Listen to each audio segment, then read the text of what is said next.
Hello once again, welcome back again to my channel.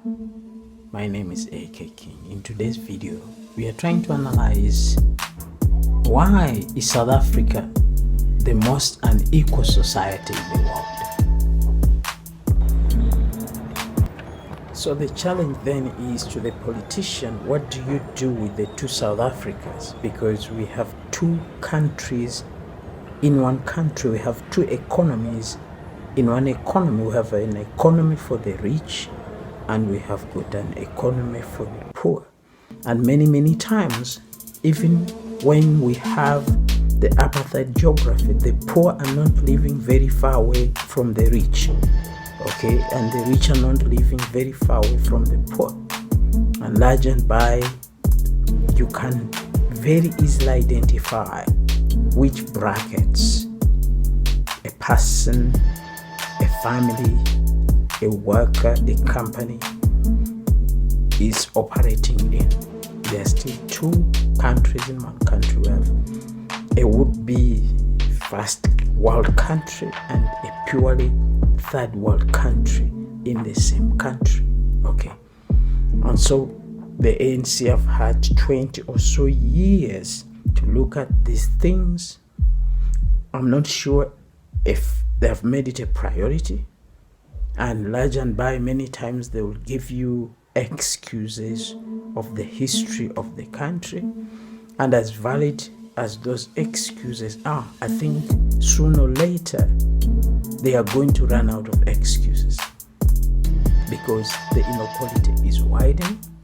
The elite are becoming richer and richer through political connectedness, through corruption, through nepotism, and all these things. And the man on the street who is continuing to vote election in, election out is getting poorer and poorer and poorer. Before you know, you may have an eruption in the country where the poor will raise against the system. I'm not a prophet of doom, but if you look at histories of where masses have been excluded, they take it and take it and take it until such a time when they can't take it anymore. And for South Africa, the question is, when will those masses then say enough is enough? You see, we can sit here and blame the 10% that own the 90% of the economy. But before we do that, we must have some bit of perspective, and that is, how many years has this ANC-led government been in power? What kind of policies have they come up with to address inequality? Have they worked? Have they been gimmicks? Who has taken advantage of who? And so on. And I think that's a very big discussion that we need to have. Why did BEE, for example, fail? Okay, because I don't think that it really addressed the issue of inequality that it was meant to address. And one of the reasons is that they went to the empowered, the rich who own the biggest part of the economy, to come up with ideas then to address exclusion and inequality. And to me, I think that was one of the biggest mistakes that caused BEE to fail.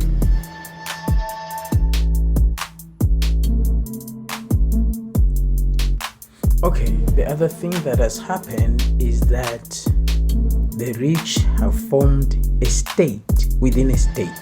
They have their own education system, they have their own health system, they have their own social infrastructure, they have their own security infrastructure.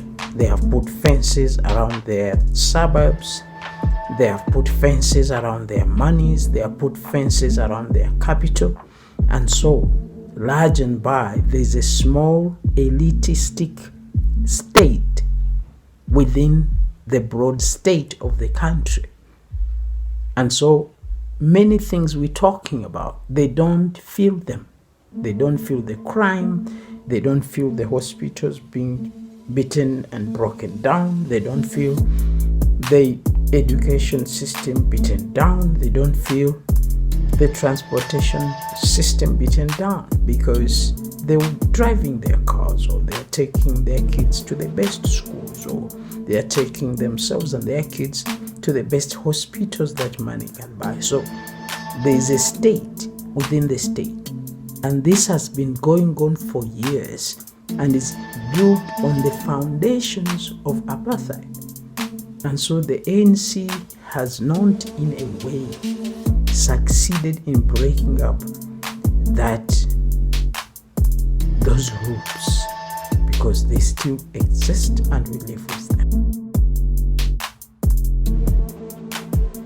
Are getting richer and richer every day, and the poor are getting poorer and poorer every day.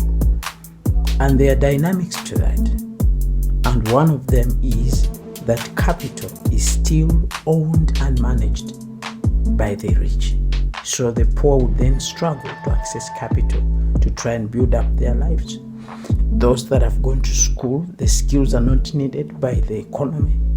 Those that have finished university, they will find that in a few years' time, their degrees are useless because of the change of technology, digitization, geopolitics, and all sorts of reasons. Okay, so some of those things the ANC needs to look at themselves and say, are the policies we are coming up with addressing the problem?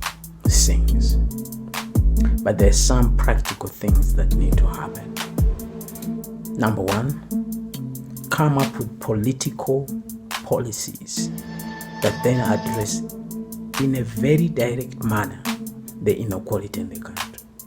Reskill young people, redistribute land so that people have security, using their land titles, for example, to go to the bank and get capital to start their own businesses. Overhaul the education system and throw away all those bits and aspects that don't then make sense, and modernize the education system such that the skills that the kids are then getting out of varsities, out of TVETs, are in line with what corporate South Africa needs, so that employability will increase. Okay, there are some practical other things that they can look at. Yes, there are so many other ideas. For example, they can digitize the SABC. Why is the SABC still analog? For example, how many jobs are locked in there? They can bring down the cost of data so that e-commerce becomes fashionable, okay? So that the digital gig, as it's called in other countries, becomes fashionable in the country for young people.